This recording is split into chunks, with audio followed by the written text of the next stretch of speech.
Chapter 3. Haman's Plot Against the Jews. Sometime later, King Xerxes promoted Haman, son of Hammedatha the Agagite, over all the other nobles, making him the most powerful official in the empire. All the king's officials would bow down before Haman to show him respect whenever he passed by, for so the king had commanded. But Mordecai refused to bow down or show him respect. Then the palace officials at the king's gate asked Mordecai, "Why are you disobeying the king's command?" They spoke to him day after day, but still he refused to comply with the order.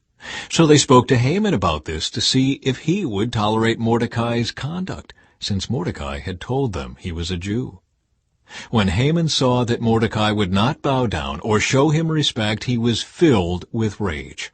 He had learned of Mordecai's nationality, so he decided it was not enough to lay hands on Mordecai alone. Instead, he looked for a way to destroy all the Jews throughout the entire empire of Xerxes. So in the month of April, during the 12th year of King Xerxes' reign, lots were cast in Haman's presence. The lots were called Purim, to determine the best day and month to take action.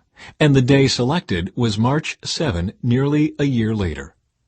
Then Haman approached King Xerxes and said, "There is a certain race of people scattered through all the provinces of your empire who keep themselves separate from everyone else. Their laws are different from those of any other people, and they refuse to obey the laws of the king. So it is not in the king's interest to let them live. If it please the king, issue a decree that they be destroyed, and I will give 10,000 large sacks of silver to the government administrators to be deposited in the royal treasury." The king agreed, confirming his decision by removing his signet ring from his finger and giving it to Haman, son of Hammedatha, the Agagite, the enemy of the Jews. The king said, "The money and the people are both yours to do with as you see fit." So on April 17, the king's secretaries were summoned, and a decree was written exactly as Haman dictated.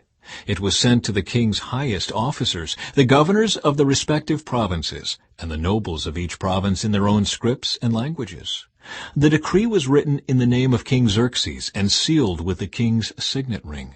Dispatches were sent by swift messengers into all the provinces of the empire, giving the order that all Jews, young and old, including women and children, must be killed, slaughtered, and annihilated on a single day.